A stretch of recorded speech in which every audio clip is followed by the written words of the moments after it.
We call this Plan Commission meeting to order. This meeting has been given notice in accordance with Section 19.83 and 19.84 Wisconsin statutes in such form that will apprise the general public and news media of subject matter that is intended for consideration and action. Roll call shows all members are present except for Chairman Walter and Commissioner Nilles. A motion would be in order to appoint a chairman pro tem. So moved. I move Trustee Baum be appointed President Pro Tem. Second. A motion has been made and seconded to appoint Trustee Baum as Chairman Pro Tem. All in favor of the motion signify by saying aye. Aye. Opposed? Motion carries. All right, that brings us to approval of the minutes. Oh, no, public input and public appearance. Anybody in the audience wish to come forward and make a statement? Please step forward. State your name and address for the record, please. Okay, is this still on from earlier? Okay. Melanie Smythe, N140W17938 Cedar Lane. Good evening.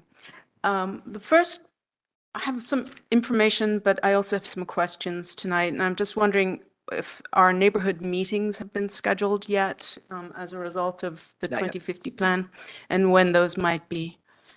So I Haven't don't know heard if you yet. can answer that. We're still working on it. Okay, because there's important things going on, and that should be one of the first things that happens before development proposals are reviewed in those areas. And for that reason, I'm asking the Plan Commission to keep residents' quality of life, tax burden, and rate of change in through development in our environment in mind as you look at these proposals.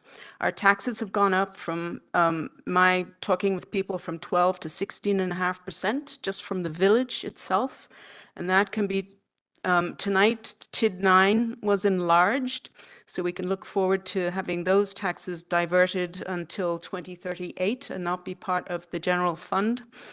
And then when that TID gets released along with the other ones, all the value of those properties will then go into the general levy and our taxes will go up again. One concern or one thing that I have, and this is general in Wisconsin, so this is not particularly here, but it's everywhere in the state. It's a continued use of the but-for supposedly legal reason for rationalizing development. Most of the projects that have occurred would have happened in some fashion or another, or could have happened with a different type of organization rather than a TID. If somebody wants to develop something, they'll find a way. Yes, and this misuse, in my opinion, again, of this but-for has changed nearby residents, especially in the Holy Hell area. The quality of life over there has been changed with additional traffic. There's lots of noise and there's light pollution, disruption of nature. It was not gentle, it was fast. It happened really fast, and we now have those hideous monoliths out there. Our taxes, again, are being diverted from the general fund. We don't have enough money in our budget right now to fund the additional police and fire that we need to keep up. I don't know if any of you looked at the budget meetings or if you attended any of them, but we don't have money, and we run the risk of burnout from our public services because people are doing lots of overtime. We have a crazy amount of overtime that's being paid out to police and fire. It's ridiculous. And this goes back to all of this works in sync with each other. And our taxes have only just begun to go up because as these TIDs get released, as I said before, the valuation of these properties will go back into the general circulation and taxes will go up. They do. They just do. So those are my remarks tonight. And I'm very disappointed that the TID 9 got enlarged. I see no reason for that to have happened since the utilities were contiguous to the property. Apparently, that Stonecrest didn't even ask to be part of a TID when they came forward previously. And are we really going to take the MMSD property that's currently used as a gun range for the police and do something with that. According to what everyone says, it's not likely to happen. So it's just very disappointing that this continues to happen. We continue to build these hideous monoliths. And if there are any developers in the room, please bring forward something other than logistics monoliths. Please bring forward some other kind of manufacturing property that has multiple jobs for people in the area, not just trucks coming and going and adding to the noise pollution and all of that kind of thing. Thank you. Thank you. Anybody else like to come forward? Is there anybody online tonight? Okay, no more comments. Then I will move on to new business. Item A, Eric and Holly Hagan, applicants and property owners. What? Oh, I didn't do the minutes. Okay, we got to move approval of the minutes then. Item 4. We got a motion. Do I have a second? We have a motion and a second. Any discussion? No discussion. All in favor, say aye. Opposed? Motion carries. Can I go on to 5 now? Okay. All right, new business. Eric and Holly Hagan, applicant and property owner of North 120 West 17740 Freistadt Road, conditional use permit application to allow a major home occupation for the property for Hagan Plumbing Services. There will be public hearing and action this evening. Good evening. Mrs. Anth. Thank you. Eric and Holly Hagan, property owners and operators of Hagan Plumbing Service LLC, are requesting approval of a conditional use permit to operate a plumbing business as a major home occupation from their 10-acre property located at N120W17740 Freistadt Road. This property is zoned A2. And is surrounded to the north by agricultural land, to the south by elderly housing, to the east by A2 residential, and to the west by A2 agricultural and residential. This property contains a single-family dwelling, attached garage, and 2 detached accessory buildings. So Hagan Plumbing Service provides plumbing services throughout southeastern Wisconsin. The offices operate from the upper level of the accessory building located north of the dwelling. The dwelling is highlighted in yellow on your screen, and the building from which the offices are operated are highlighted in blue. The far north accessory building, highlighted in red on your screen, it houses company vehicles, plumbing materials, and equipment. The operation of the business from the property is Monday through Friday from 7:30 a.m. to 4:30 p.m. There are a total of 9 employees, 3 of which live on the property. There's 1 part-time office employee and then 5 plumbers that report to the property at the beginning of the day.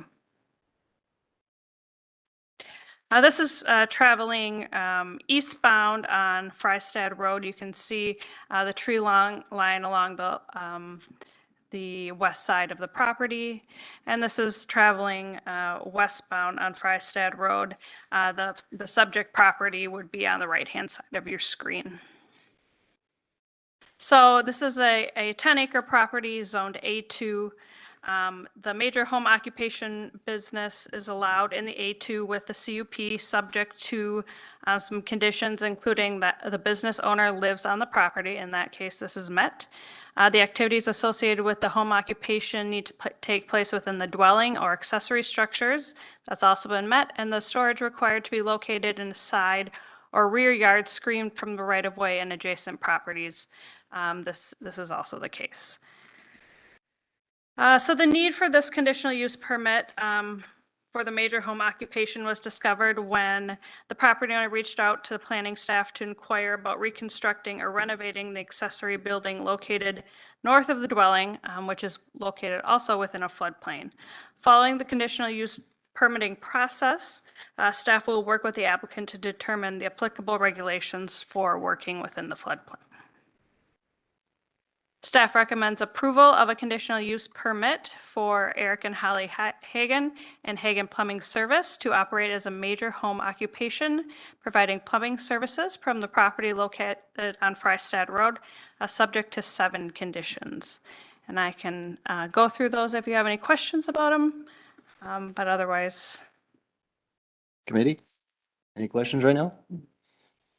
Okay, with that, I will open the public hearing by stating notice is hereby given that a public hearing will be held before the Village of Germantown Plan Commission at the Germantown Village Hall located at North 112 West 17001 Mequon Road in Germantown, Wisconsin, and virtually through the WebEx platform on the following date and time noted below. That would be Monday, December 12th at 6:30 PM or later. The purpose of said hearing is to hear all parties, their attorneys or agents for and against the following application filed by the applicant for conditional use permit for a major home occupation for the property described below for Hagan Plumbing Services LLC pursuant to section 17.62 parent 3 parent B of the Village Zoning Code.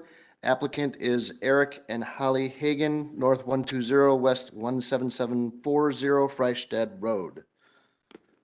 Would anybody like to come forward? Anybody for or against? Yes, you may.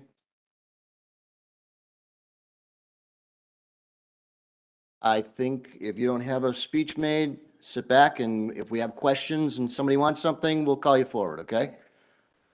Because you, as the applicant, are allowed to speak through the whole discussion. Okay. Seeing, yes. Trustee Meyer. Good evening, committee. I just have one question for the owners in regard to, I think you said 3 employees will be living in that house just off the road. Is that correct? Yes. Be one of them? Yes. You've answered my question. I have nothing. The only reason why I bring this up, committee, because we've had problems in the past in regard to this particular issue, dealing with the business area in here, but actually not living in the home itself. And I just want to make sure, but thank you. Okay. Thank you. Would anybody else like to come forward? Okay, with that, I will close the public hearing and go to the committee. Questions, comments, motions?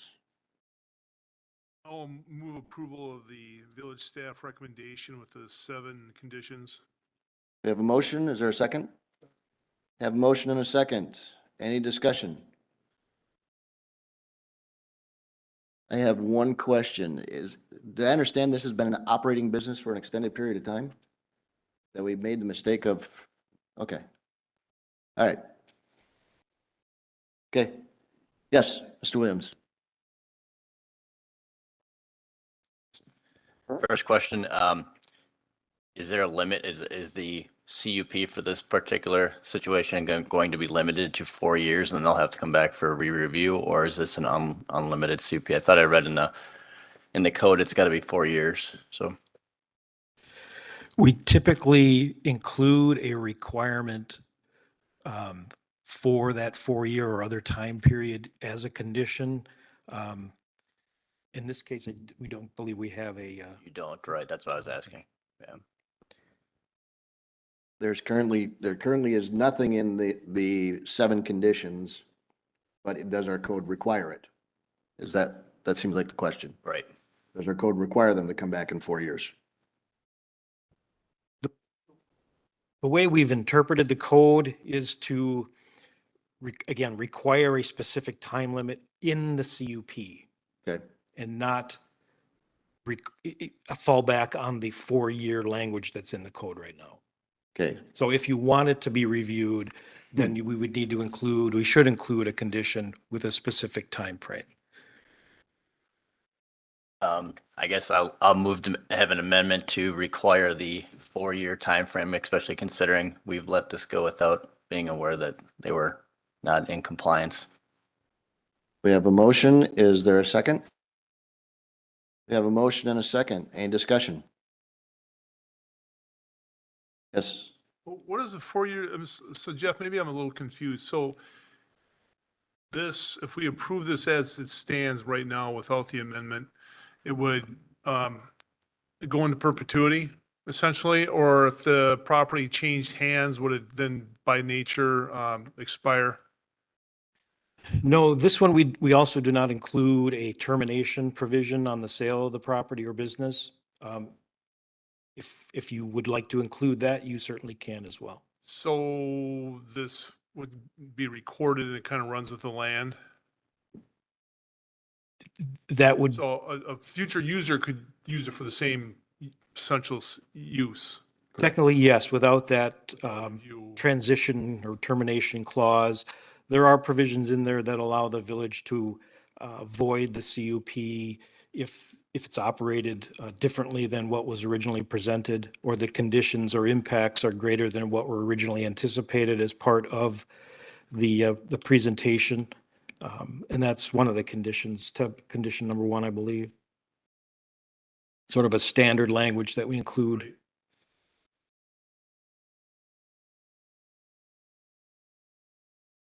Any further questions? If, Mr. if Shedid? if the owner sold the property in 2 years, as it's written now with the amendment, they would, the new owner would be able to operate it for another 2 years and still have to come back. So the 4 years would stay with the property, correct? If they operated exactly the same as what we're allowing today. Which is the same rules we'd have for the people that own it now, correct? If they weren't, okay. All right, that's my question. Mm-hmm. Mr. Luszewski? So if we go back to this 4-year thing, they would have to come back for it to be renewed. Would that include a public hearing like this? Or would it just be if you objected because it was dusty and noisy, you would show up in 4 years? Like, I guess my question is, if it was dusty and noisy, I could show up tomorrow so the 4-year thing, it acts as a, I guess, a formal check or review, but in theory, you'd have to go through the same process of yanking it. Correct? I'm not to put words in your mouth, but Yes, the same process would apply. The voiding process does require a public hearing. I'm just wondering what we get for the 4 years.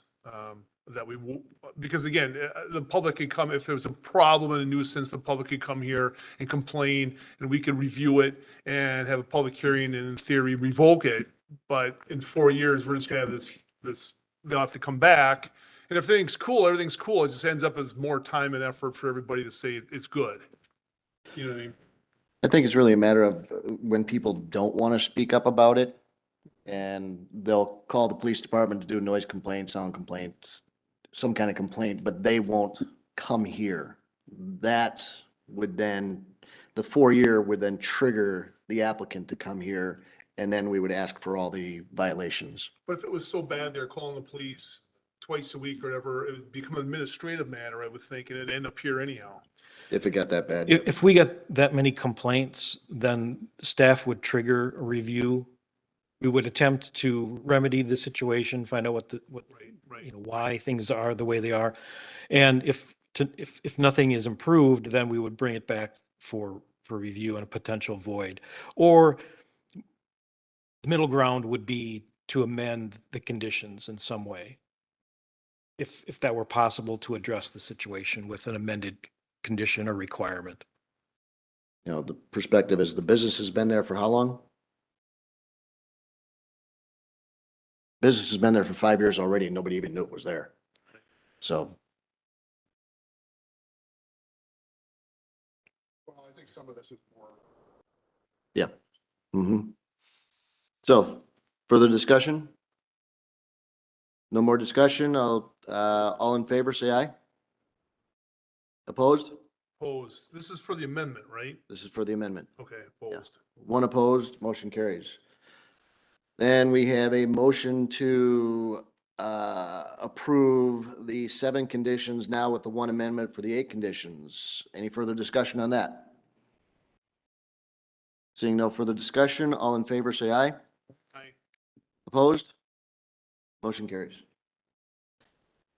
All right, that'll bring us to the next item on the agenda, which is item B, Parish Survey and Engineering Agent for Sean Beshta, property owner of West 188 North 0050 Maple Road, application for rezoning a portion of the property from A1, excuse me, agricultural zoning district to the RS3 Single Family Residential Zoning District, and a 2-lot certified survey map application, public hearing and action tonight. Director Retzloff.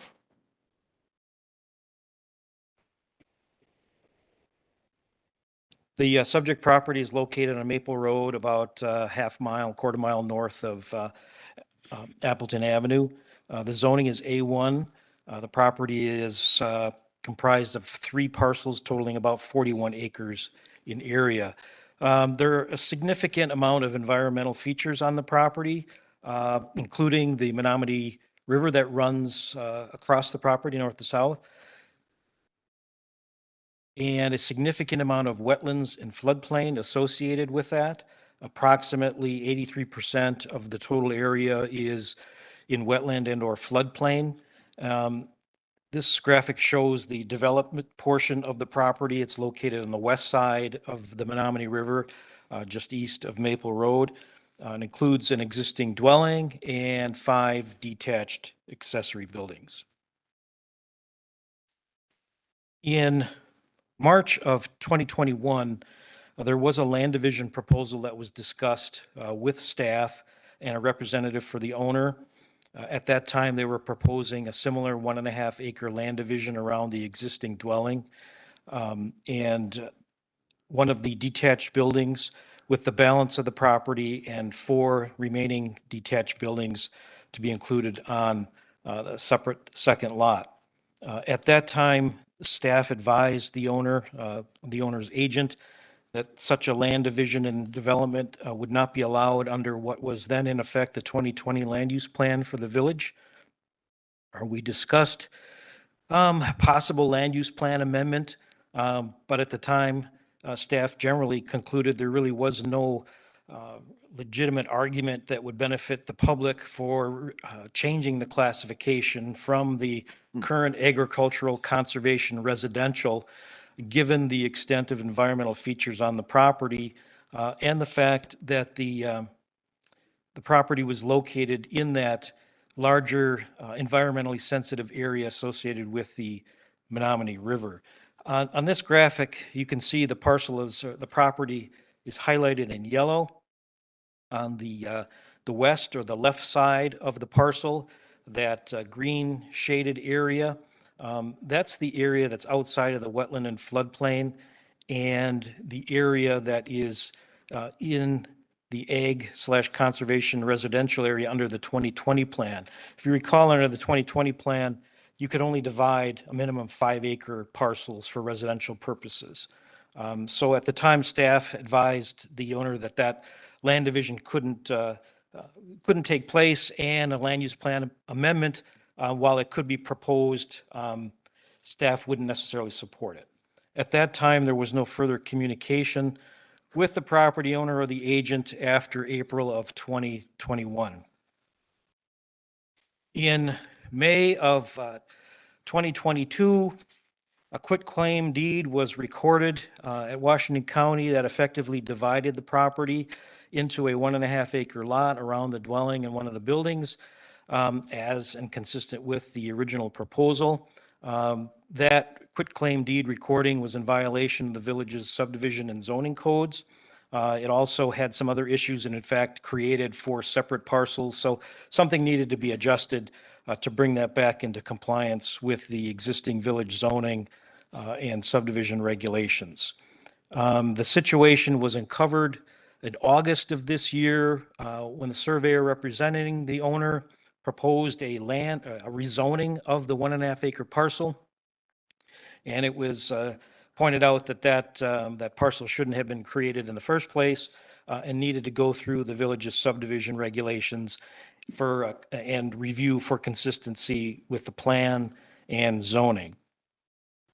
So subsequently, the owner submitted applications for rezoning, CSM, and a plan amendment. The proposal, again, is a two-lot land division and rezoning. On this graphic, it shows the two lots that are proposed. Lot 1 is 39 acres in size and includes all of the wetland floodplain environmentally sensitive features on the property. It is currently zoned agricultural, and there's no change proposed as part of this proposal. The Lot 1 does include 4 detached accessory buildings that currently exist. Lot 2, 1.5 acres in size, includes the dwelling and 1 detached accessory building, an on-site well and septic system. And the proposal is to rezone that portion of the property from A1 agricultural to RS3 single-family residential.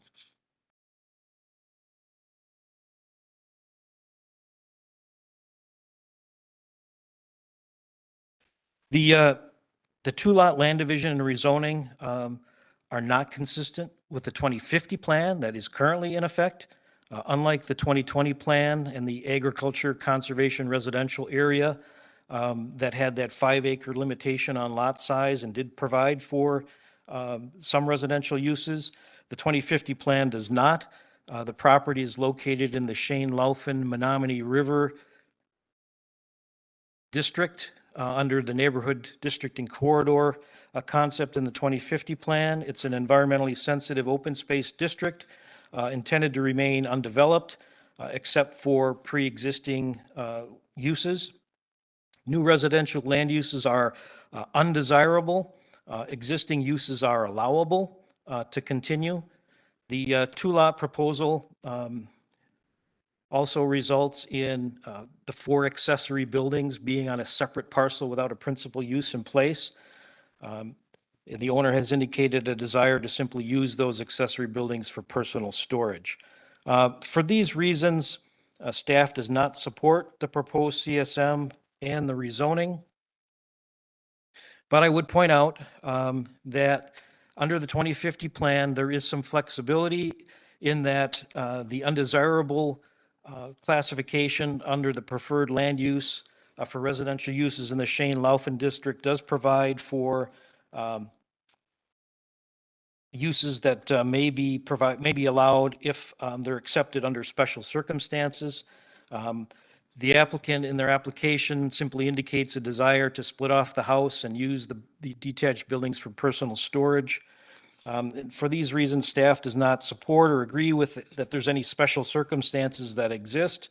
The property is developed, it's usable, and the notion that pre-existing residential lots that are not consistent with the 2050 or even the old 2020 plan is really not a valid reason to make additional non-conforming lots going forward. So with that said, the staff recommendation is to deny the two-lot certified survey map and the proposed rezoning. However, if the Plan Commission wants to discuss and consider possible approval under the special circumstances provision, we can certainly discuss that, and staff has some recommended conditions if that ultimately leads to a recommendation for approval. Thank you, Director Retzloff. With that, I'll open this public hearing by stating that notice is hereby given that a public hearing will be held before the Village of Germantown Plan Commission at the Germantown Village Hall located at North 112 West 17001 Mequon Road in Germantown, Wisconsin, and virtually through the WebEx platform on Monday, December 12th at 6:30 p.m. or later.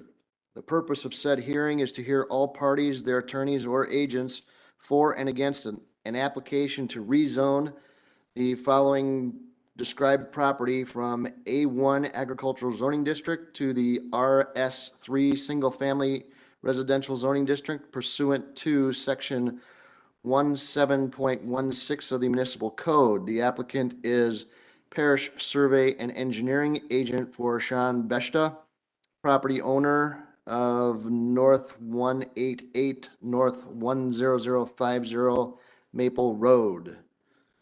Anybody wishing to come forward to comment on this? Please step forward, sir. Got 2 people? Okay. Please state your name and address for the record. Good afternoon or evening. My name is Bob Weiland, Weiland. My address is West 182, North 9049, Amy Lane, Menominee Falls. I'm here this evening because I own the property that is on the other side of Maple Road and a little bit to the south of this. Okay. It's in a pie-shaped piece of property. And I've been experiencing an extreme water problem with that property, as other neighbors have in the area. I think you probably all know, or you should know, that the drainage districts were eliminated in Germantown maybe 40 years ago. There's nothing requiring downstream neighbors to ditch their ditches. My property drains through this property.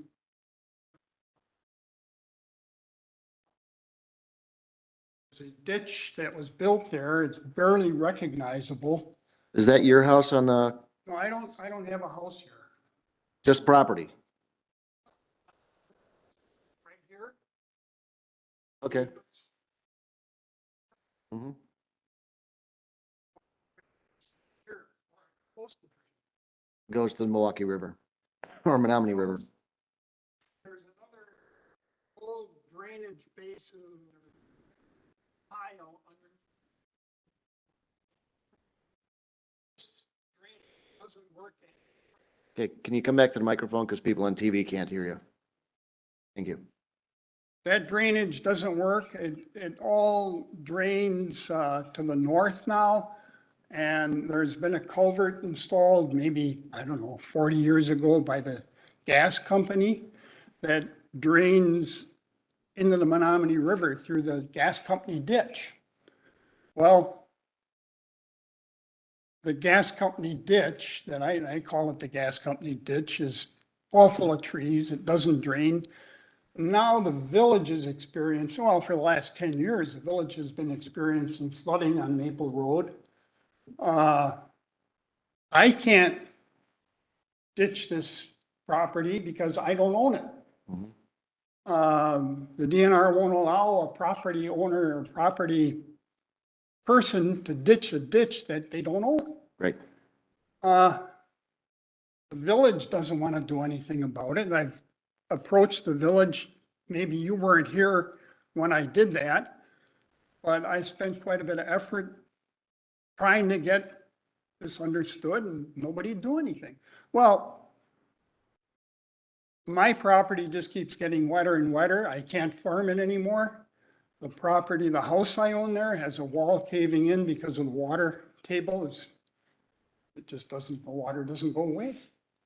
You can see this when you're driving up and down Maple Road there. So I hope that you're going to allow this rezoning or land split to go through, because it's going to make it economically viable for Sean to do some ditching there and take care of this property. The previous owner, Carl, wasn't interested in doing anything, and it's really been a detriment to the neighborhood. Matter of fact, I don't know if the property owners are here, but there are some lots north of this on Maple Road that have completely reverted to wetland. 30 years ago, they weren't when they were split up. Agreed? Agreed. So I hope that you're going to do something here that will help property owners and residents in the area.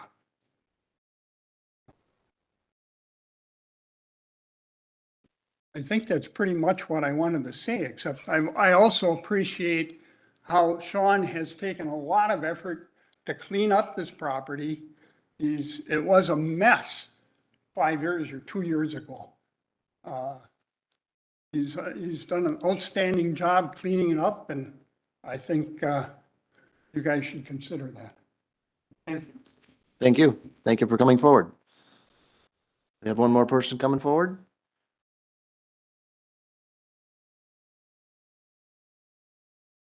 Please state your name and address.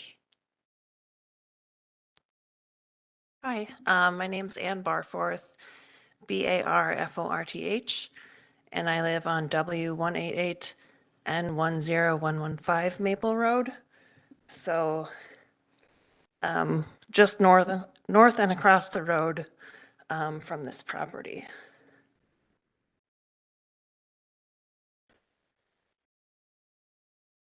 Yes, you can see it in the upper left corner. I just want to say I really agree with everything that Bob had said already. And with that already being a single family home, I don't know like what the difference really would be in dividing it. Because that would remain in back just agricultural land.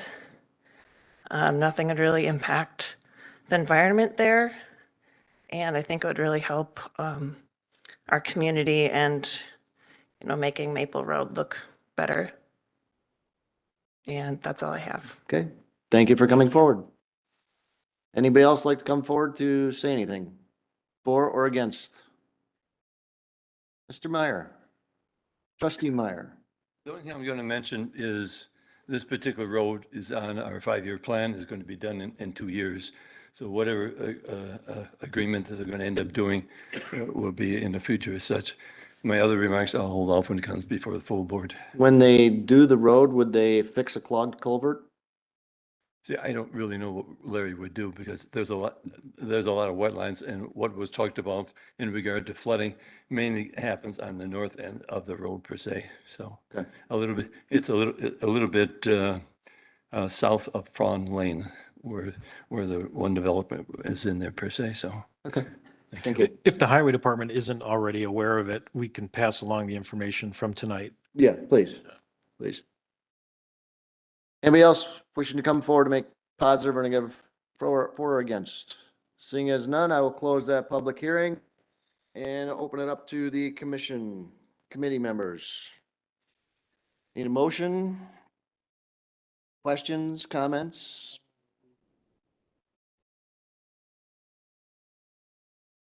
Got a motion to approve? We hear a second. Got a motion and a second. Okay, discussion. I don't understand what is affected by, if we approve this tonight, how does that improve the drainage? Is there something, did I miss something? Is something going to happen because it happens? I mean, it's a legitimate comment. I just wanted to clarify it. I'm not aware of anything associated with the land division that would fix the drainage problem in the public right of way. The notion that approving the land division helps the property owner generate money to then turn around and do their own ditch work, you'll have to decide, but I personally don't think that's a justification for a land division. Generate money, would have to sell the other lot, correct? Yes, and if I could go further, the question was asked, what's the difference? The fact is that splitting off the existing dwelling, the way that it's being proposed, there is developable land on the balance of the property on lot number 1, the area in white that wraps around lot number 2, that is not in wetland and floodplain and presumably could be developed with an additional on-site sanitary septic system. I guess. So this division could result in an additional residential use in the area. Mr. Williams. Yeah, I was just gonna piggyback that question. One of the individuals that came up said this division would make it more economically feasible for the landowner to ditch the property. But as I read, the landowner wants to sell lot 1, right? And so all he's going to retain is the accessory buildings on the lot. So I'm not sure why he would want to ditch if all he's going to do is hold the accessory buildings. But he wouldn't hold the accessory buildings because the accessory buildings are on lot 1. So he'd only get the stuff that's on lot 2. So if you're selling lot 1, you're selling off the accessory buildings. Yeah, I was just going, sorry. I was just going on, there's a question and answer session in here. One of them says, what's the purpose for dividing the land, selling the house and maintaining the buildings for personal use, storage and bow hunting? So that was Sure, what I Are was. you the applicant, sir? Okay, you can come forward and speak. To change anything as far as the wetlands area go at all. If where the ditch goes along the side, the reason that it doesn't flow out is it's just completely covered with trees and it needs to just be cleaned out. And I've been cleaning a ton of the stuff out that over the years has caused damming and everything else. Not affecting the wetlands. I'm not building anything else on the property at all. When I initially came in and asked about this, I basically said, is it possible, and this was way back in 21, the houses across the street are the exact same size, lot-wise. And that's why I suggested the 1.5 acre lot, and we were required to get a ton of work and surveys and all kinds of stuff done to get to this point. And I think what Bob is bringing up, he's not paying me to run the ditch there or fix that. So the economical thing, I'm not getting paid to do that. I'm trying to clean up the property. I did bring some before and after pictures. Because I know in one of the comments it said, is all the junk going to be cleaned up? And I think some of those show what the condition of the property was initially when I got it. And I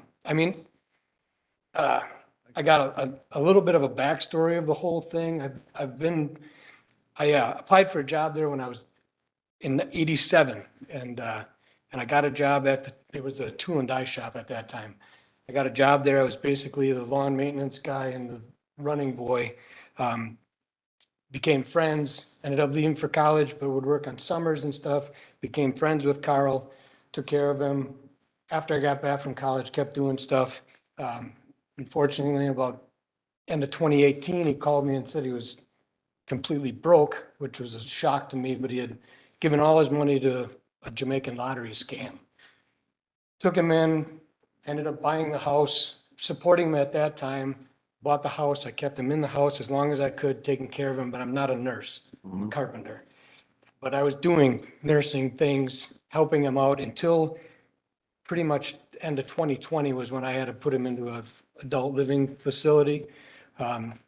That's when I financially purchased the house to help pay for some of those things with him. And he had actually taken a second mortgage on the house to buy more stuff from this lottery scam.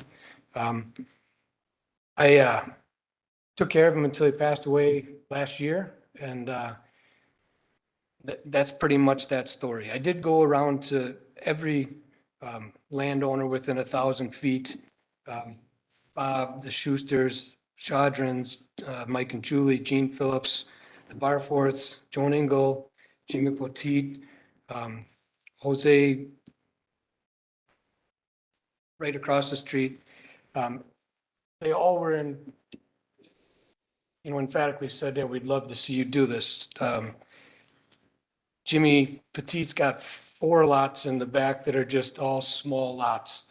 When I initially brought this forward, I thought the goal was to get to not have so many lots, to get down to less lots. So then we went from 3 to 2, and I was completely unaware that there was anything illegal. So when I read that thing on Friday, that I had done something illegal, I had no idea. The house is in bad shape. I'd like to see somebody buy it because it is a nice building. It's in a nice spot. Let somebody else enjoy it and bring it back to what it is.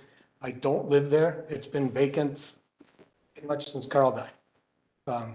So I'd like to see it move along. As far as the buildings in the back go, I keep a boat back there for the Hartford Boys Fishing Club. I keep another boat back there that's mine. I keep Grace Lutheran's, Faith Lutheran's parade float back there. And my son and his buddies have a couple duck boats and a bunch of decoys, and they call it the Quack Shack. Other than that, my wife and I walk the dog on there. I bow hunt on the property. Jimmy in the back is not a bow hunter, not a hunter at all. We get along great. He has his spot. It's quiet. I don't bother anybody. I have good neighbors. I've talked to them all, and I just want to keep it cleaned up and make it usable. I don't see how there is no interest in subdividing it or making it another subdivision. I'd like to leave it the same and let nature be nature back there, but make it usable. As far as the material, I think you guys listed that there's piles of material. We donate ramps to veterans and do them for free. Clifford Lumber was kind enough to donate a whole bunch of lumber there, so that's why that lumber is there. So that's why I got that pile of lumber sitting there. So what do you want to do with this property? Do you want to own the outbuildings? Do you want to, you don't want to own the house anymore is what I'm, I want to sell the house, okay? try and recoup some of the money that I spent to buy the house. Want to keep the buildings because like I said, I've got a couple enclosed trailers. I've got one old car and some boats in there. Carpenter, I have my carpentry tools there. Don't operate a business out of it. It's just a place that we kind of have fun and hang out and, you know, we shoot our bows on Wednesday nights, a bunch of them. So what you are describing is not a residential use. If we were to approve this subdivision, the subdividing of these two properties, what you are proposing is not a residential use on lot one. Being proposed ag and the front being proposed residential? Yes, that's what you are proposing. It's not right. The large lot one in the back, the 39 acres would remain agricultural. And the only reason it's agricultural is because we don't have a conservation district per se, like we used to have many, many years ago.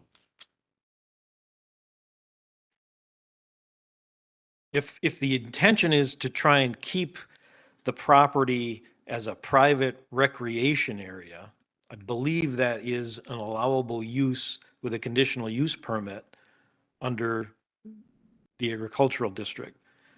Another option may be to, if the goal is to not subdivide, which is what you're doing by dividing it, to create an opportunity for another dwelling, is to deed restrict as part of the CSM, the lot one from any habitable development, and require the owner to get a conditional use permit for commercial storage, which is also allowed in accessory buildings in the A1 district. Be fine with that because I have absolutely zero plans to put any kind of a livable dwelling on there.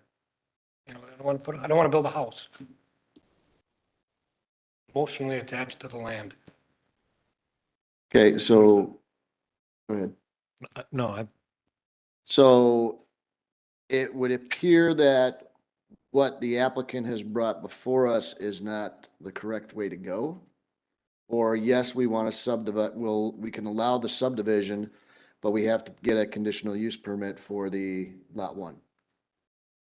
if that's the direction that the plan commission would like to go and the property owner is agreeable to that, we could table this until we can get the proper application. We'd need to republish the notice for the conditional use permit.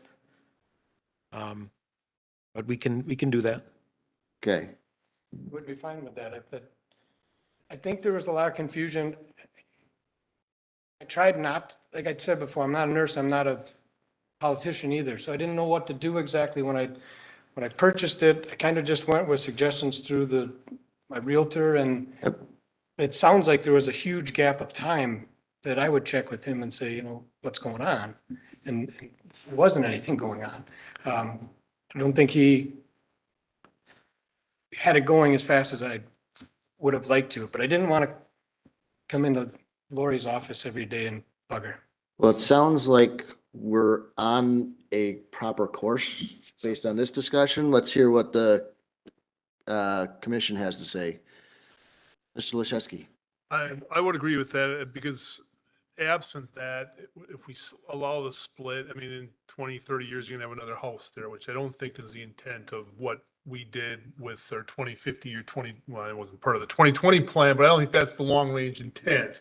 So by putting a deed restricted, using a conditional use permit, I think works for you is what I hear. And I think it works for the village. So I'd be in favor of tabling it to kind of work that through and then bring it back next month. I'm seeing heads nod. I would agree with that, because I didn't, I guess I didn't understand the whole purpose. I read through it, but I was thinking that the whole thing was to get rid of lot 1, and that you wanted to stay in the residence. So I agree. We need to table this until it's set up correctly. Do I have a motion? I will make that a motion that we table it. And Table it unless you till already did. next month? Or do we need more time? I don't know. I would just table it and we'll bring it back when it's ready. Okay, we have a motion. Do we have a second? Got a motion and a second.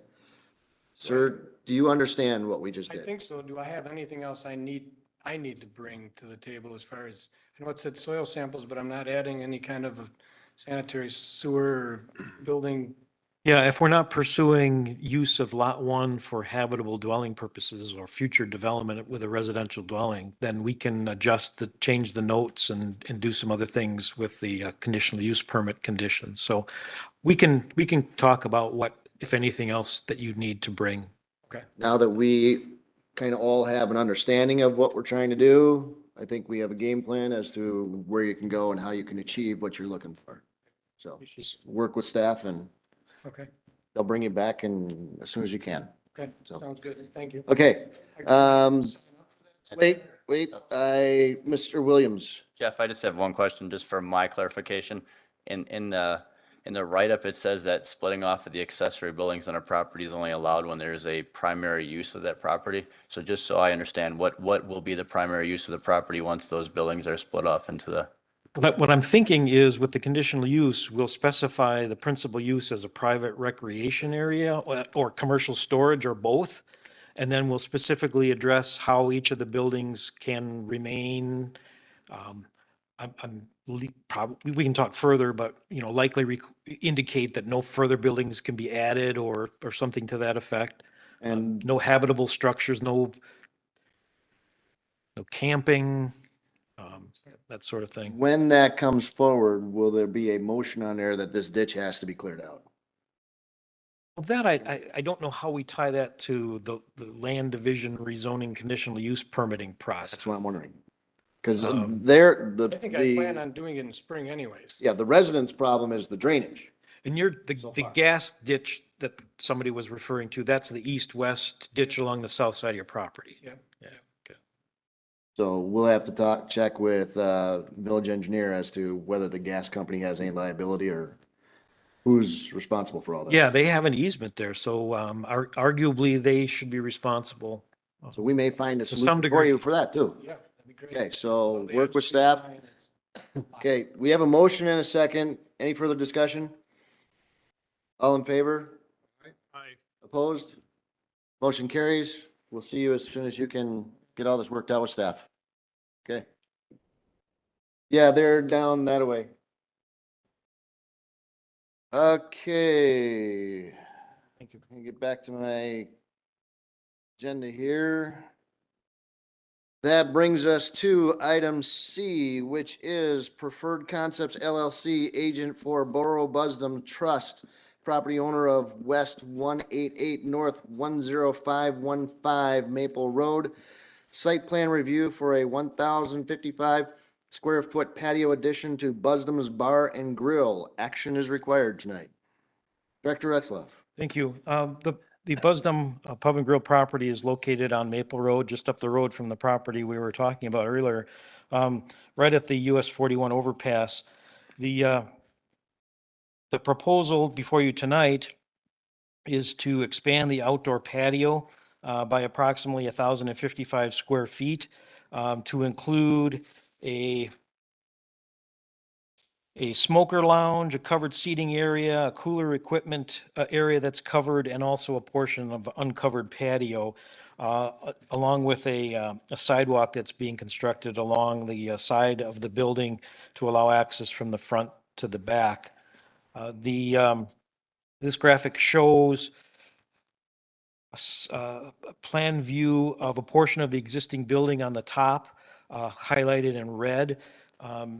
The green area are portions of the proposed patio expansion that are effectively already done. The area to the right, the equipment, cooler equipment, roof structure area, the equipment's in place. There's a shed roof over that currently. That was done within the last, I believe, this year yet. The portion in the middle, a covered patio, has been there a number of years. It's sort of a wood frame structure with a roof and has had plastic sheeting enclosed around it over the years.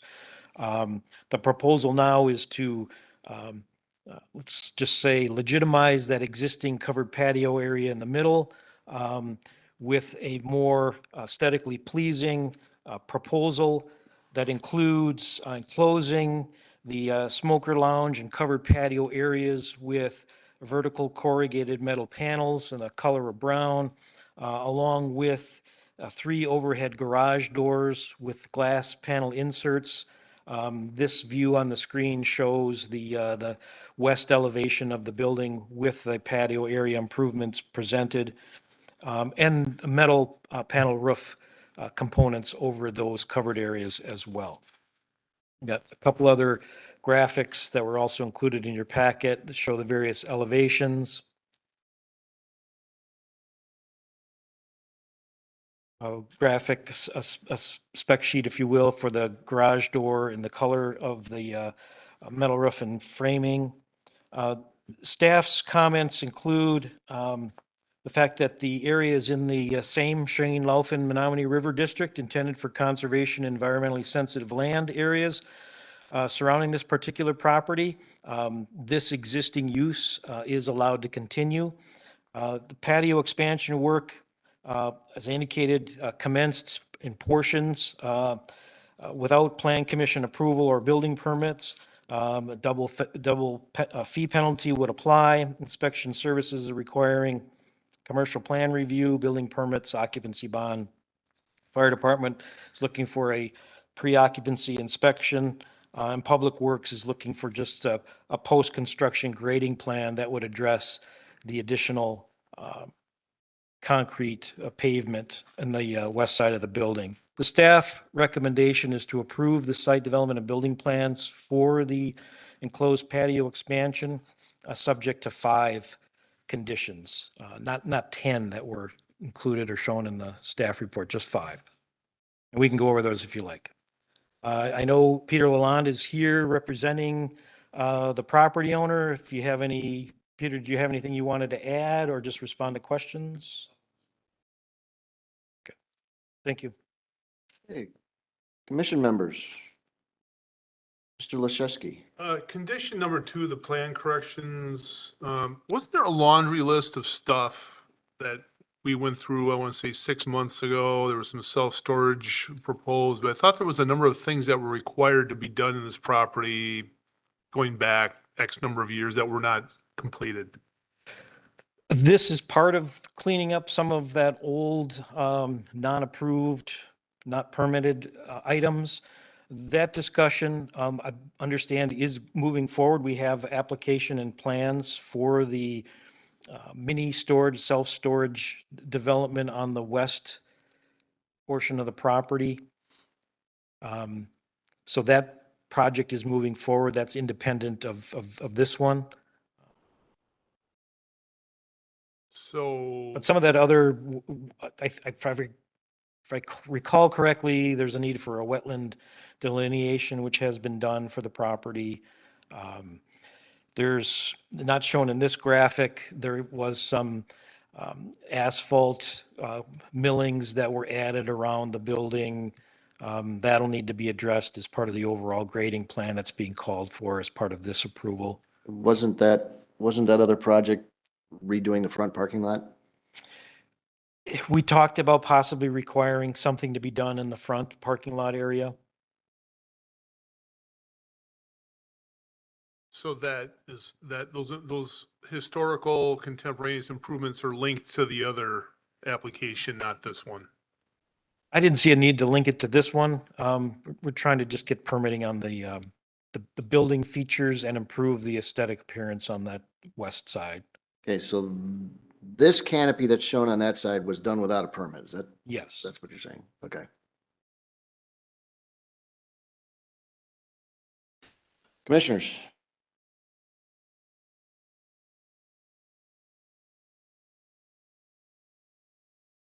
Well, for purposes of discussion, I will move approval. Got a motion to approve. Do I hear a second? Motion and a second. Discussion.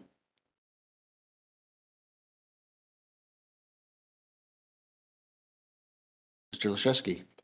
Architecturally, there was a picture that we saw here a couple back.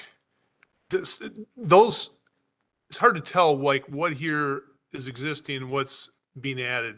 The top half of the building, is that existing? It looks like split face concrete block or something like that, or is that a veneer?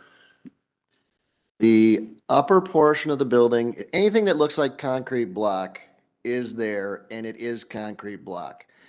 The center section of the roof, which says metal roofing, the roof is there, but nothing below it is there.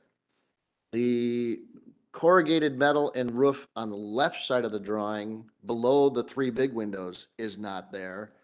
And the corrugated metal on the right side of the building with its metal roof is not there. But the coolers are there. Equipment is in place. The coolers that are under that roof are there. So the coolers and all that business will be screened by what we're doing here tonight? As you can see on this graphic, only the west elevation in front of the cooler is proposed. It's open on both sides, if you will.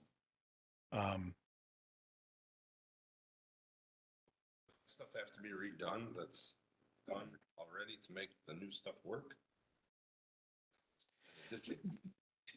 Peter, you might want to come forward. It's my understanding that in the dash green line that shows the pre-existing covered patio area, that is going to be replaced with the new construction that adds an additional 6 feet to that covered patio area. So that old unpermitted stuff is coming off.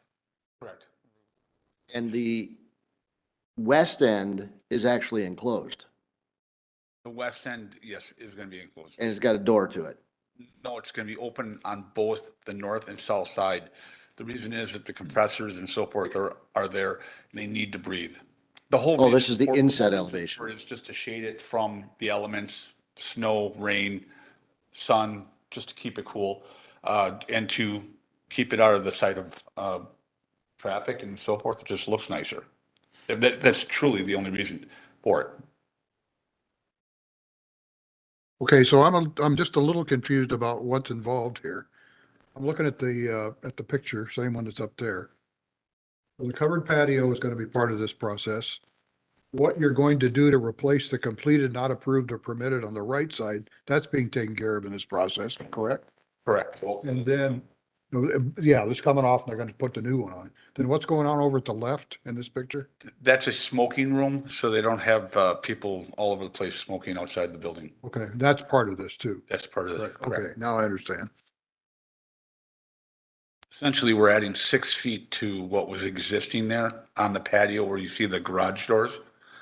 We're adding 6 feet to that covered patio and enclosing it and just giving it a nice aesthetic look.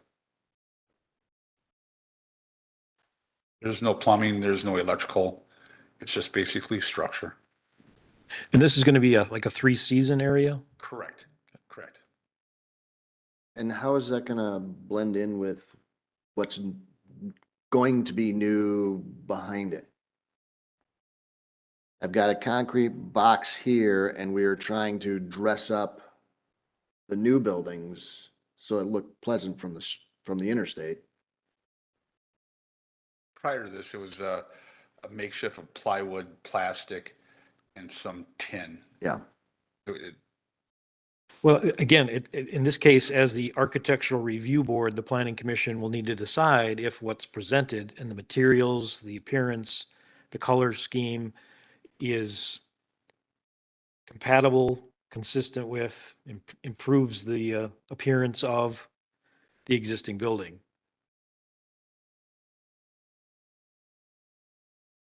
And to that aspect, I don't think it does, because most of it's already there. It just deteriorated. We're putting the same thing back on, but new with a little bit more durable finishes. It's not an architectural marvel by any means, but are we creating something that's pleasant? It's at the end of a dead-end street. It's up against the interstate.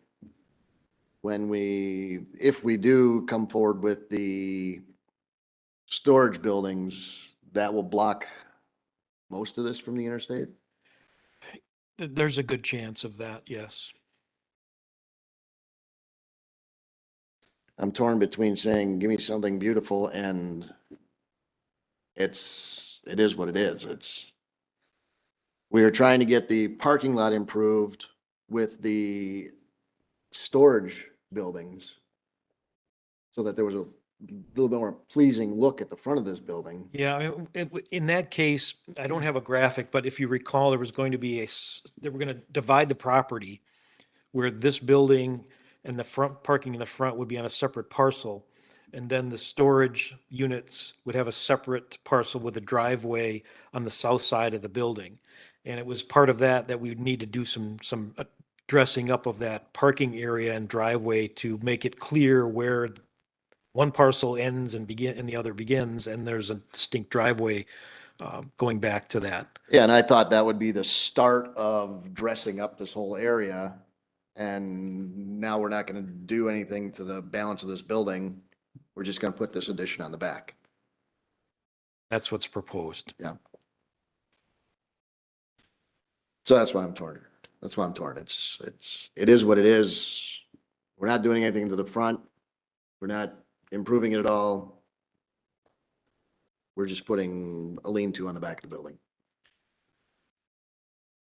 So. It is covered.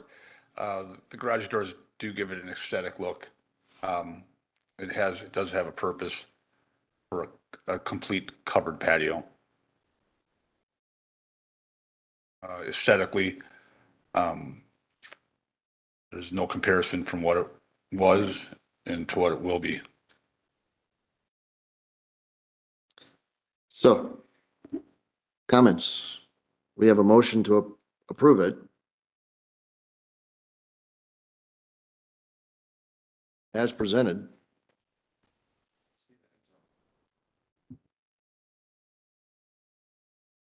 From the overpass, you look down into it, yes. No, you're looking at the east side of the building. Yeah, the east side of the building. The only place you can see Busdum's from is on the overpass or on the interstate. Southbound lanes, you will see it.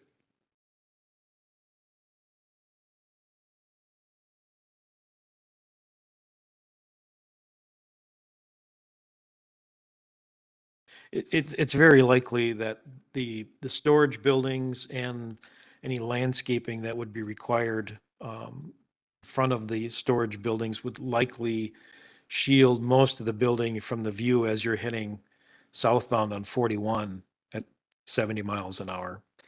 It's a shame what we're trying to do is hide this building. Sounds like that's what we're trying to do.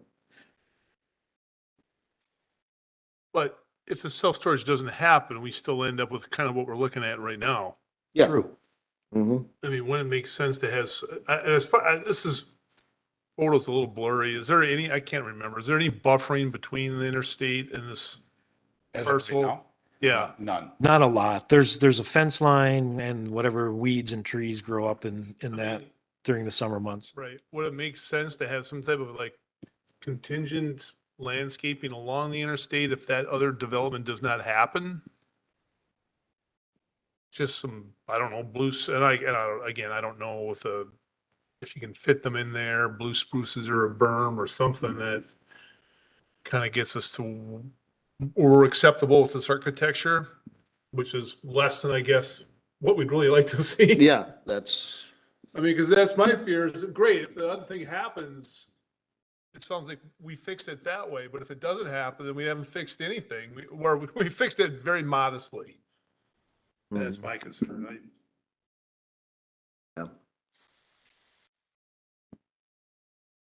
But how do we do that? Because this, I don't know if this other thing happens. I mean, we have to assume it doesn't, I guess, and say, but as part of this condition, we come up with a landscaping plan that we find somewhat acceptable. When's the next project coming forward? Is it coming forward anytime soon? I think we have it for January. February Plan Commission. When do they propose bringing the The used storage, storage space forward? February. And that being the case, it makes sense to look at them together. Well, that's what I'm thinking. Yeah.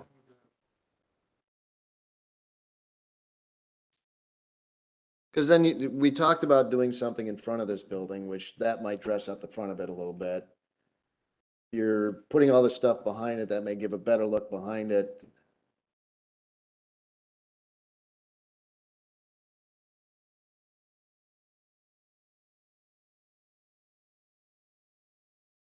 What if you Yeah. tied some of the same facade through to the front that had the metal roofing or some sort of lean-to or the vertical brick? I don't know, just to make continuity around it to where it didn't look like. Would that give it a more dressed up feel in the front? I think what we would probably have been hoping for was a refreshing of the whole building as opposed to just putting a couple of elements on the back. It sounds like what I'm hearing. Just for some clarification, the metal on the facade, the siding, for lack of different words, would be a galvanized color. The roofing would be the same color, brown, as the trim around the building. Can you go back to the photo of the building? Yeah, I can't tell what the colors are on here. Everything just looks like a washed out gray. There was some new trim, he had some roof work or some patching done to it. And I believe they replaced some of the facing and on the around the outside of the building, which was a brown color, which I picked out is in regards to the same roofing color that is proposed for the covered porch, the covered over the cooler. So is everything on your image going to be brown? No. The roof is what color? Roof is brown, The wall panels are, galvanized. so aluminum, Aluminum. bare metal looking. shiny, just a galvanized. Just a galvanized sheeting.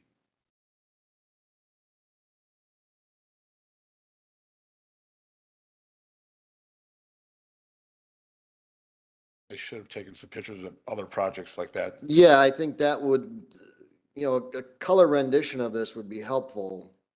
Cause I'm not tracking with what the current situation is and what the, If it was possible,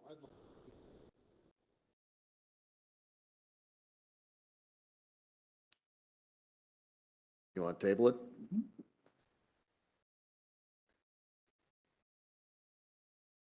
is this a viable thing? Your mic, No, it- turn on your microphone. Turn on your microphone. Project won't take place until spring of the. Yeah, but I mean, is our review of the new project, I'd have to find, I will be out of state. I still like to table it. I'd like to see it as one program. So I move that we table it until they can look We at. have a motion, Second, we got a motion and a second to table. And then table, we can't discuss? We're done then. Yeah, there's no more discussion on the table it. I do not believe you can discuss. Okay, there's no discussion then. All in favor of tabling it? Aye. Opposed? Motion carries. So, Director Etzloff. I was just going to ask if the Plan Commission could tell us could sum up on what they want to see come back Thank next you. time. A complete project is what I'd like to see. When you're talking about that, Bill, you're talking about the self-storage. Self-storage, whatever. There were some things with the building in that proposal, as I recall. Yeah, I would say the self-storage had issues with the front of the building, the drive lane. doing that stuff in front of the building may enhance this. Let's see both projects together. I would like to see a color rendition of this. What is what color? I think that's reasonable. I mean, we do this with most properties we look at. Okay. Yeah, Photographs of the existing. yeah, Or photographs of something similar. Full color building and all. yeah. Mhm. Like you would do with the other, Correct. the addition, the used Do you- storage. In regards to the site plan, do you want let me have a site plan that has the storage units on it? Yes. Okay. Yeah, because we had, when you brought the storage units in, you had the entrance drive and we were making comments about the entrance drive and how that would impact the parking lot. There's two different projects and Yeah. I have nothing to do with Right, the he's- storage units. Yeah, Peter's not working on the storage project. That's the Evan Nicodem and the survey group. So we do have plans that show the storage buildings on. We can get those to Peter and, I have a set, I have that already. Well, if they both come through at the same time, we can then see them together. right. Yeah. Yep, landscaping plan, because we would require landscaping. Okay. Something around this around an addition. The requirements for the landscaping from. Staff will give it to you. We can talk about that. It'll be perimeter trees and shrub kind of stuff. Unless we're gonna require something to be done on the east side of the building, the front of the building. Right now, it's just a large swath of asphalt that sort of becomes part of Fawn Lane and. Yeah, it's just a big sea of asphalt and it's part of the road. And I think that's what we were discussing with the storage facility is doing something out in front to make a clear separation between Right. one and the other. Okay. And that's why I think we want to see that building with this building as to one affects the other. They both affect each other. So what are we doing together? Okay, I think we can do that. I don't know what was proposed for the front of the building to begin with. I'd like to get, if I could get caught up. It was a consultation, so it was more kicking around ideas and I think the recommendation from the plan commission was to come back with something to dress up the east side or the front of the building. There was nothing specific beyond that was discussed. Would you look at landscaping or color, a color sequence or? I think we'd consider anything. Yeah, well, I can't tell you what to do. What I will tell you to do is dress up the whole building and make it beautiful, but Right, it's not doable. Continuity between, with the whole thing. All right, I'll work with the architect and, we'll put something together. Okay, all right. I'll let you speak as a trustee. Okay, Mentioned to this committee and to the gentleman who just gave you a presentation that Fawn Lane was done this particular this summer. So that is all done. And Larry worked out a deal with Buzzum that they actually did a little more asphalt through there because he's got his dumpsters in the back. As far as putting in landscaping or whatever, there's all asphalt in there, but it's new asphalt. okay, thank you. All right, that brings us to item D. Jake Waller, applicant for Black Dog Real Estate LLC, property owner of Bixenberg Tavern, North 112, West 21209 Mequon Road. Sign review application. Associate Planner Emily Zant. Thank you. So this application is for a ground sign to be located on the, in the south corner of the Bixenberg Tavern parcel, which is located on Mequon Road. The bar you can see is up in the upper right-hand corner of this parcel. Mequon Road extends from the east and turns into Meeker Hill Lane. Meeker Hill Lane also extends south and meets up with Appleton Avenue or Highway 175 in the south. The applicant is proposing a ground sign to be located in the north portion of that intersection of Meeker Hill Lane and 175.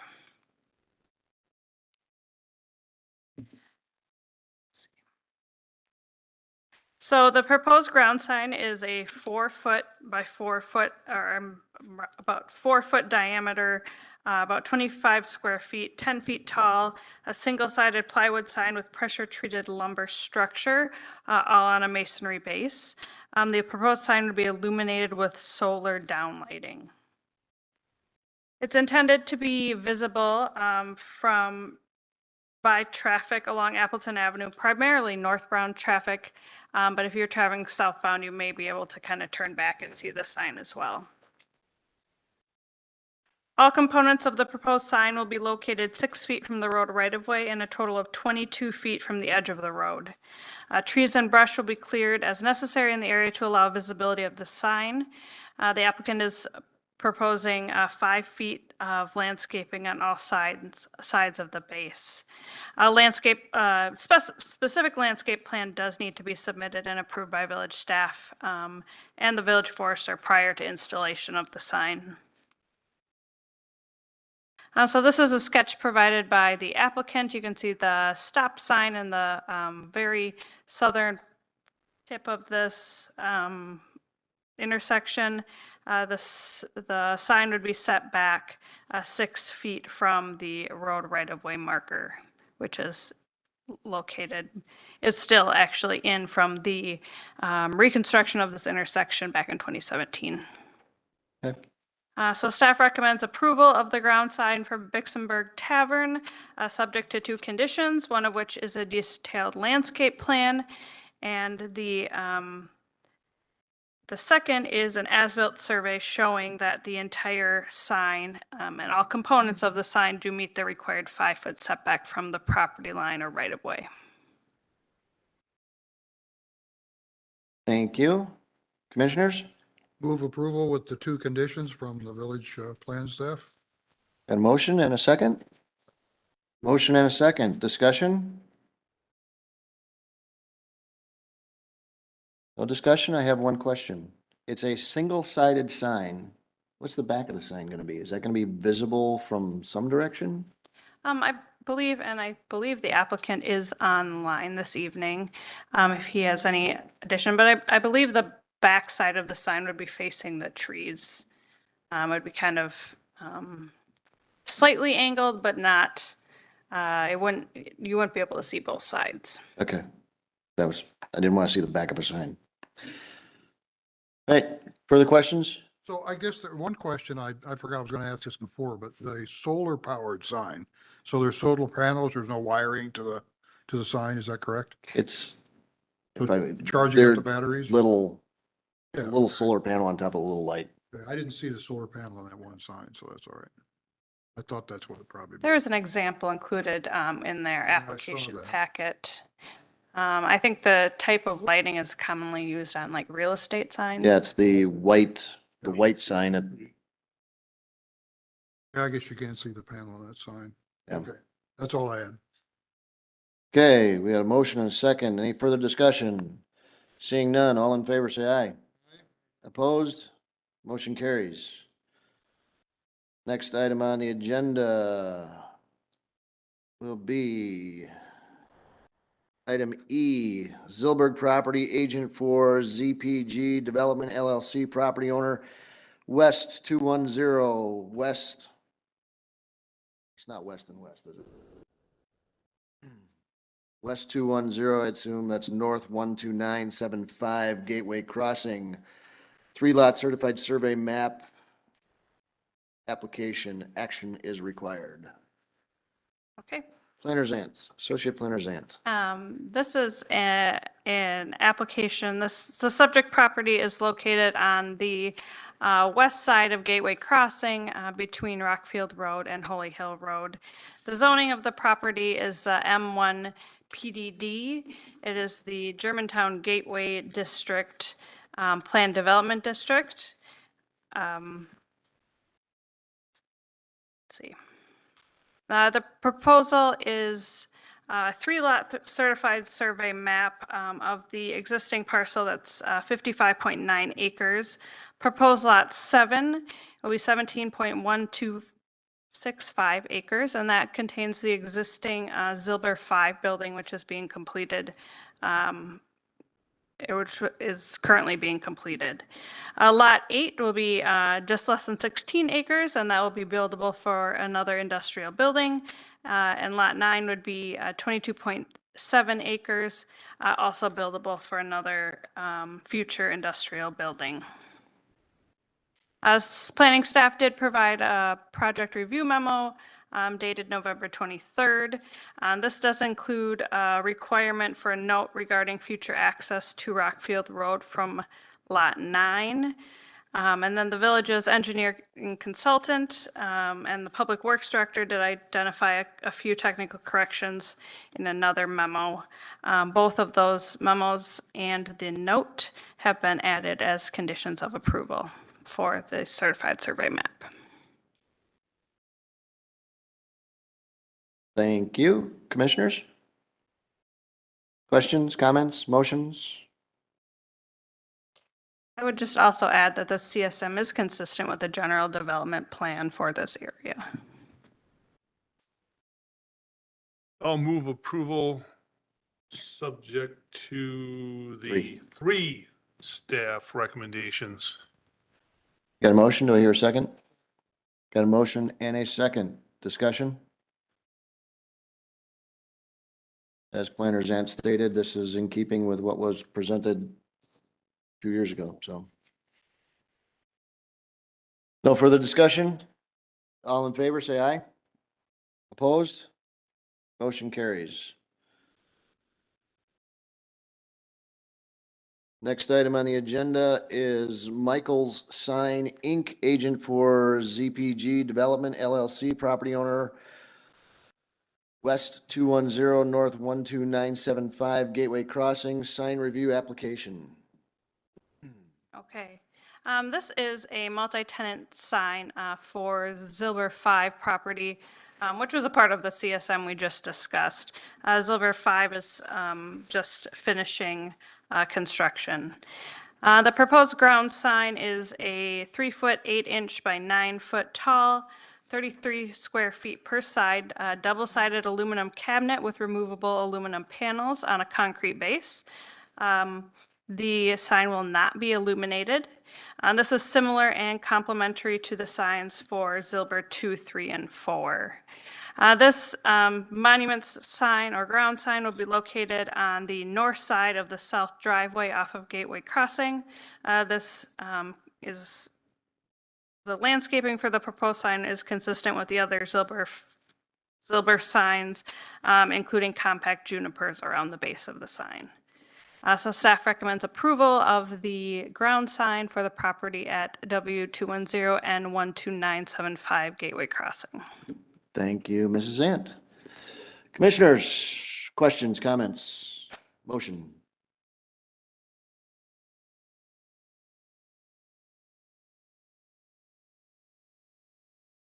Got a motion and a second. Any discussion? No discussion. All in favor, say aye. Aye. Opposed? Motion carries. Brings us to Ryan and Marguerite Claire Polsfus, property owner of West 148, North 10712 Crabtree Lane, zoning permit application to allow a fence in a drainage easement.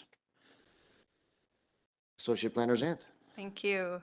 So the property owner is seeking approval of a 4-foot 6-inch aluminum fence within an existing drainage easement on their property on Crabtree Lane in the Preserve at Germantown subdivision. This property is zoned RS4 single family residential and is surrounded by RS4 zoning. Here's an aerial view of the property. You can see in this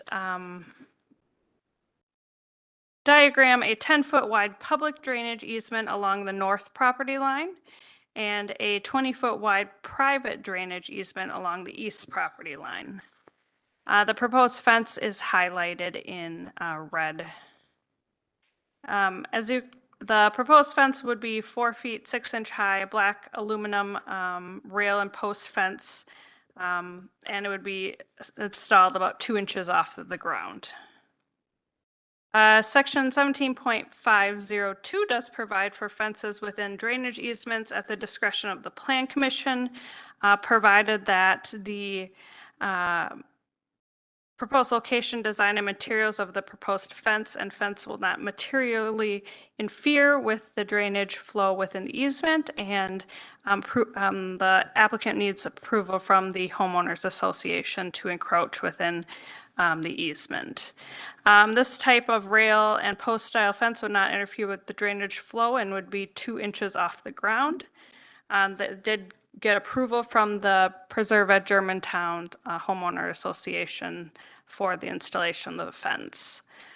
However, we did receive comments from the Superintendent of Highways, Parks, Buildings, and Grounds that there is a stormwater main that does run within the public drainage easement on the north side of the property. He requested that the applicant be required to move this fence 5 feet to the south to stay out of that public drainage easement. Have you discussed that with the applicant? Yes, he's aware, they are aware of this. They're okay with it? Okay. Anything else? Okay, thank you. Commissioners, We do recommend approval subject to 3 conditions. now, commissioners. Yes, sir.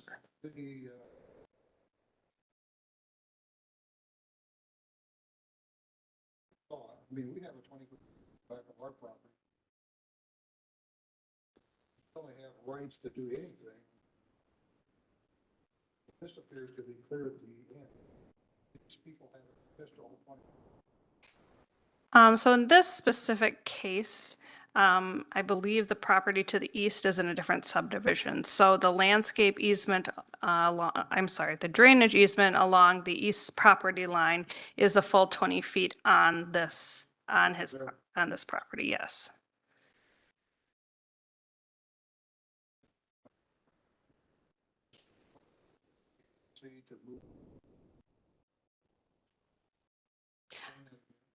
Sure. So the Superintendent of Highway, Buildings, Parks, and Grounds did request that the applicant move the north side of the fence south 5 feet so that it's not located within that public drainage easement. There is a stormwater pipe that runs under there, and just to avoid future conflict with the property owner and the fence and having to relocate the fence in the future, it was just asked that we include a condition to move that 5 feet to the south.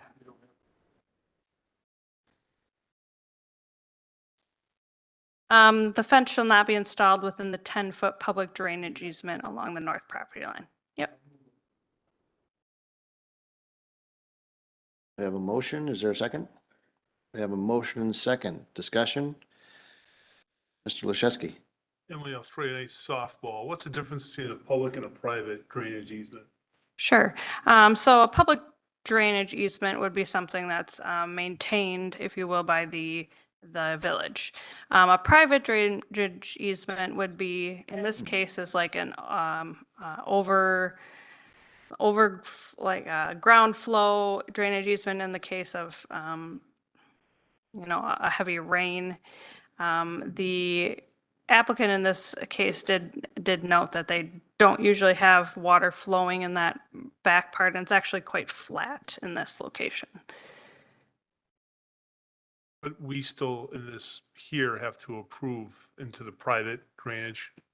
Yeah, the code doesn't specify private versus public. But that's why we get the association to also approve it too. We usually have a requirement, or there's something noticed that if you do back up the water, we have the right to go in and tear your fence down, and it's all up to you. We have done that in the case where we've approved fences in the public drainage easements.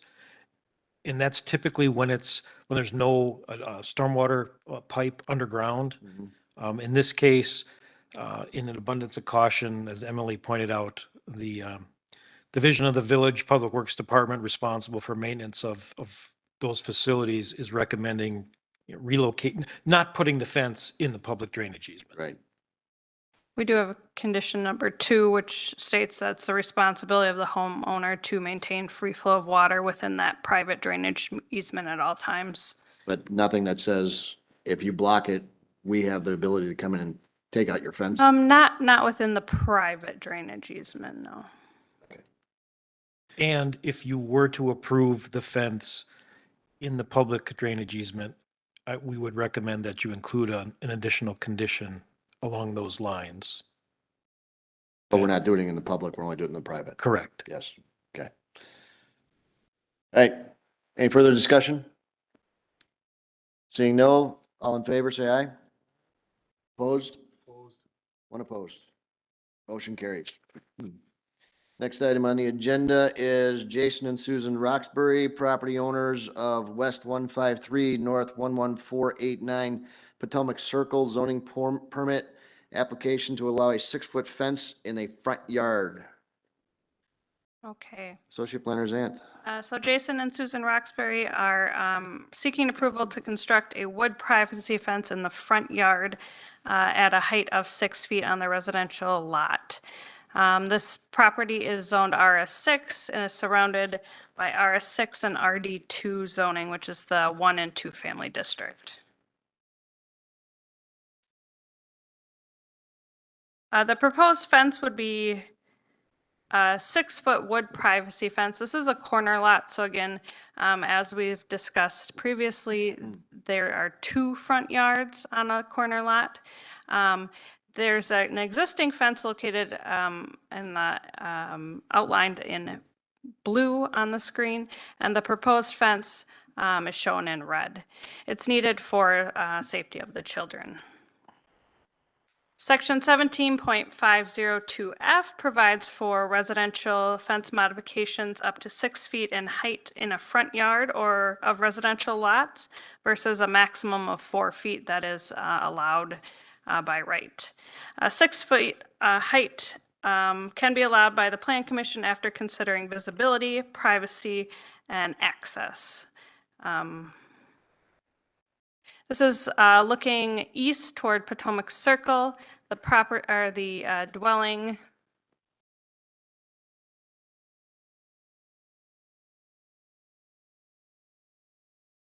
there.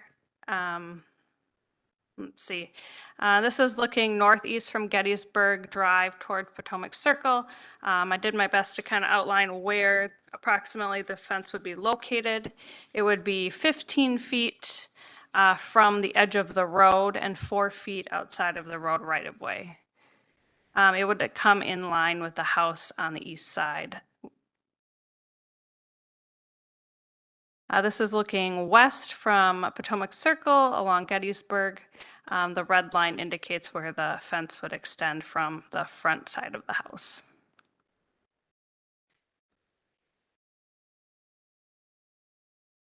So again, the Plan Commission has the ability to approve a 6-foot fence within a front yard after consideration of visibility, privacy, and access. Staff recommends approval of the proposed 6-foot fence within the front yard along Gettysburg Drive. Thank you, Emily. Commissioners?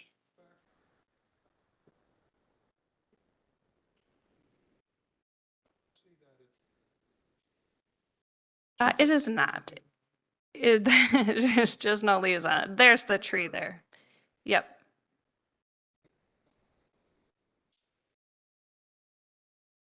I'm sorry.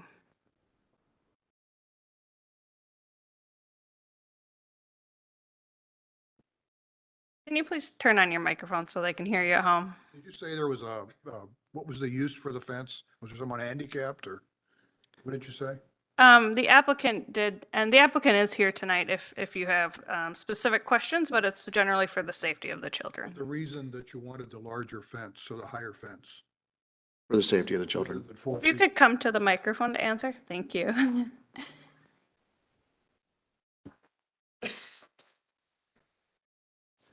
It's on, It's it's on. on. Okay. Yeah. Actually, my son has autism and he has, some conditions where he likes to wander.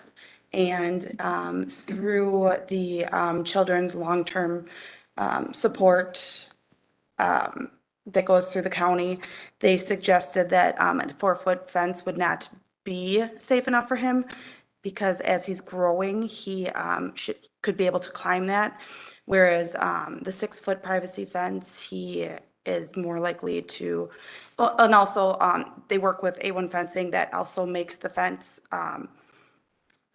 the support beams, they separate them so that he can't technically climb it. So that's part of it, is my son, and aesthetically, it actually would even out the house and make it look nicer, so, Correct. You have a 6-foot on the other side of the house already. yes. Correct. I would move approval as specified here. There's no conditions, so I would move approval of the 8-foot fence. Have a motion? Do we have a second? 6-foot fence.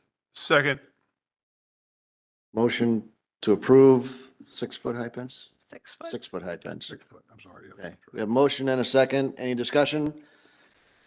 No discussion. All in favor, say aye. Aye. Opposed? Motion carries. That brings us to item 6, which is announcements. Anybody have any announcements? No announcements, then I will adjourn the meeting at 8:45. Thank you. Please turn off your mics.